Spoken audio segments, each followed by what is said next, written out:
Today we will write a program to reverse the number. So we will display a number in reverse. We don't have to display. We will actually go through the logic of calculating it. So first I have some variables. Num variable will have our number. Rev variable will have our reverse number. And temp variable will be the temporary holding area for our number. It is optional. You can skip temp variable. And digit will have our currently holding digit. So let's go through the logic. First, we are inputting a number from the user. Then I am assigning the value of number to the temp variable.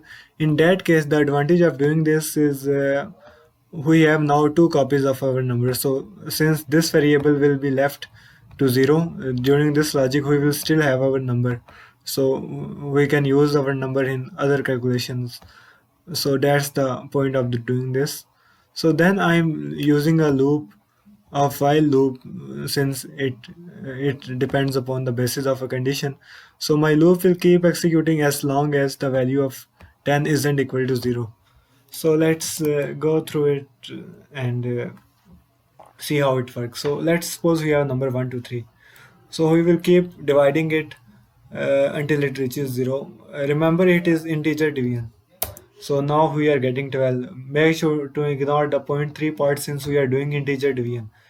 So now we got 12 by dividing it by 10. So what you noticed it here, that by dividing it with 10, we are removing the last digit. So integer division by 10 removes the last digit of any number. So we are getting 12 only. Then in the next division, we are dividing it by 10 again. In that case, we have removed the next digit. So if we divide any number by 10, we remove its last digit. So now we have only 1 left. So now 1 divided by 10 will give us 0. So since it is integer division, we will get 0. And then our loop will break down. So let's see how it works. So first I am getting the digit of a number. So as you saw here, and dividing any number by 10 removes the last digit. But what if we use the modulus operator? So let's suppose we have the number 1 to 3 and we are taking its modulus with 10. So we are doing 1 to 3 mod 10, like here we are doing num mod 10. So notice we got 3 here. So our equation was 1 to 3 mod 10. So if we take mod of any number with 10, we get its last digit. So it returns the last digit of the number. In the last case, during division, it was removing the digit, but now we are getting it, we are obtaining it. Now we have, let's do 12 mod 3. So 12 mod 10, sorry. So let's do 12 mod 10. Now we are getting 2. As you can see, it is giving us the last digit. So first, in the case, if the suppose the number is 3, so the value of digit is 3. So let me comment that. So now it will go on to the next statement. We are multiplying by 10. Since multiplying by 10 helps us to keep the number. Let me show you by example. So let's multiply. Suppose we want to get 128 from 12 and 8. First we will multiply 12 by 10 and then we will add into 8 into it. So now we got 128 from 12 and 8. So let's dry run it.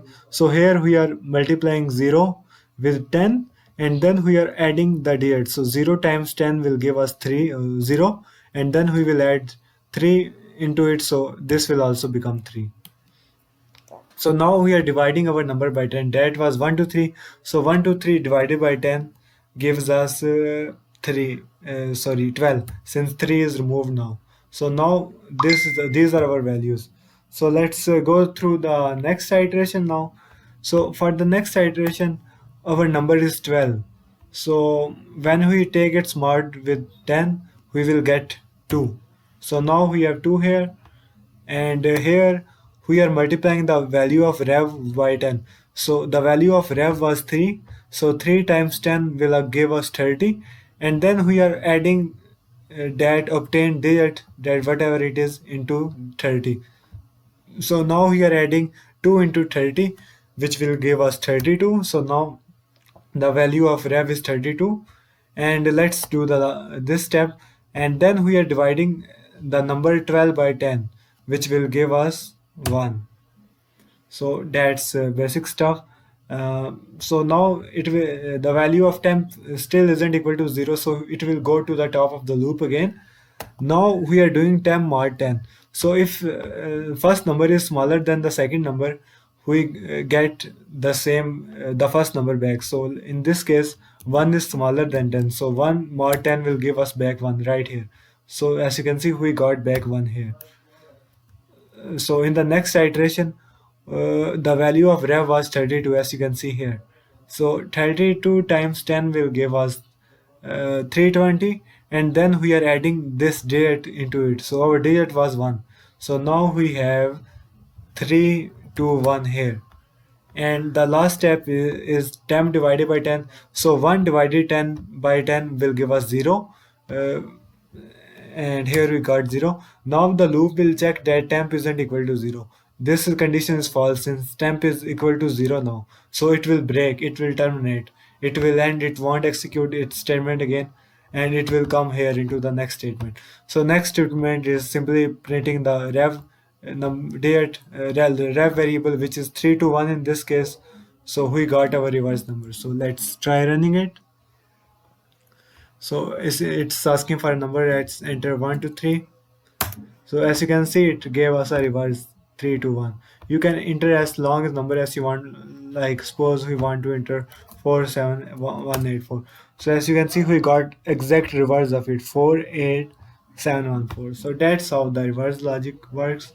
Thank you for watching.